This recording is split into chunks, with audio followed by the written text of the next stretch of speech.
እግዚአብሔር ክብሩ ይስፋ። እግዚአብሔር እዚህ ቤት ብዙ ነገር ያደርጋል። እኔ ገጠመኝ ቲቪ ከፍቼ መጥቼ እዚህ ቤት ብዙ ለውጥ ነው ያገኘሁት። ግን ለመመስከር ፈርቼ ነው ቁጭ ያልኩት። ብዙ ለውጥ ነው ያገኘሁት በቤቴ ሁሉ ነገር ብዙ ነገር ነው እዚህ ላይ ያወራሁት። ግን በጣም እግዚአብሔር ክብሩ ይስፋ። እኔ ብዙ ነገር አላወራም። እግዚአብሔር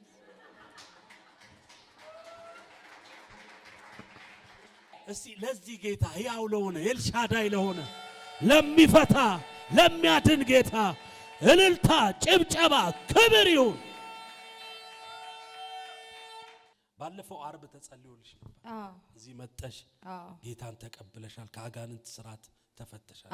ከነ ቤተሰቦቿ ጭምር ነው የሚበላት። ብቻዋን አይደለም እኮ የሚበላት፣ ሁሉንም ዘር ማንዘሯን ነው የሚበላት። ዛሬማ እዚህ ቸርች መሄድ አለብኝ ብላ ነው ተነስታ ተንቀርቅራ የመጣችው።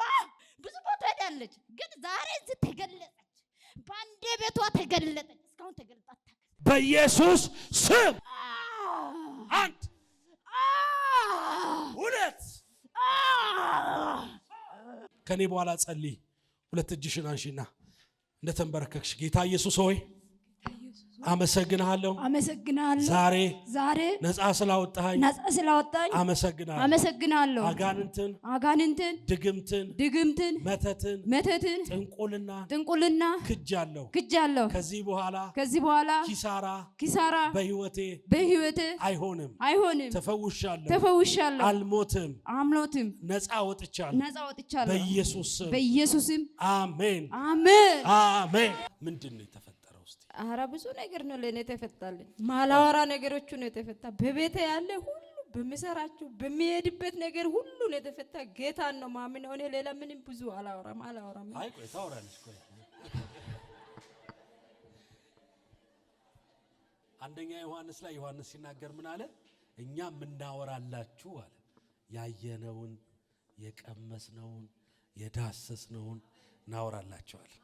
በሷ ህይወት ውስጥ ኢየሱስ ምን እንዳረገ፣ ምን እንደቀመሰች፣ ምን እንዳየች፣ ምንድነው በህይወቷ የሆነው የሚለውን ታውቃላችሁ።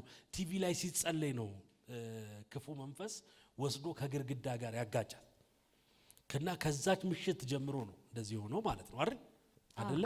አዎ። እሺ ምንድን ሆነ? እዚህ መጣሽ፣ ተጸለየ።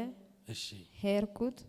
በቃ ብዙ ህልምም አልተኛም ነበር። ሌሊትም ያንተን ይለኛል፣ ያስጨንቀኛል። በቃ የሆነ መጥፎ ነገር ያሳየኛል። በሚሰራባቸው ቦታ ሁሉ ብቻ ብዙ ነገር ነው እንትን ያለው። እዚህ ቤት ከመጣ በኋላ ግን ብዙ ለውጥ ነው ያገኘሁት። እስቲ ቆይ ብዙ ማለት ምንድነው? ምን ለውጥ ሆነ? የሚሰራበት ስራ ሱቅ ነበረ ሲሰራ ነበረው። እየሰራው ነው። የሚሰራው ነገር በረከት አለው። ባዶ ነበረ።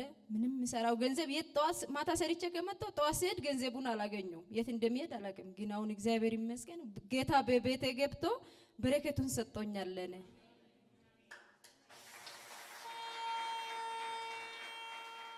ከተጸለየልሽ በኋላ ቤት ምን አሉሽ ወንድሞችሽ አብረው የሚኖሩ? እነሱም ደስ አላቸው። እንዴት ሄድሽ ሲሉኝ በቃ በማየት እየጠየቅኩኝ ሄድኩኝ አልኳቸው። እና እናንተንም ይዣችሁ እሄዳለሁ አልኳቸው። እነሱ ዛሬ ራሱ ይዤ ሊመጣ ነበር፣ ስራ ስላልተመቻቸው እነሱ ስራ ሄዱ፣ እኔ ወደዚህ መጣሁ። ኢየሱስ ጌታ ነው። አሜን አሜን ነው ወይ? የኛ ኢየሱስ እንደዚህ ነው የሚፈታ ነፃ የሚያወጣ አለም። እንደውም ታውቃላችሁ አሁን ይሄ ያለመለመድ ምልክት ነው። ይሄ ኢየሱስ አሁንም እሳት ነው። አሁንም ለጠላቶቻችን መክሰፍት ነው፣ ለኛ ደግሞ ሞገስ ነው።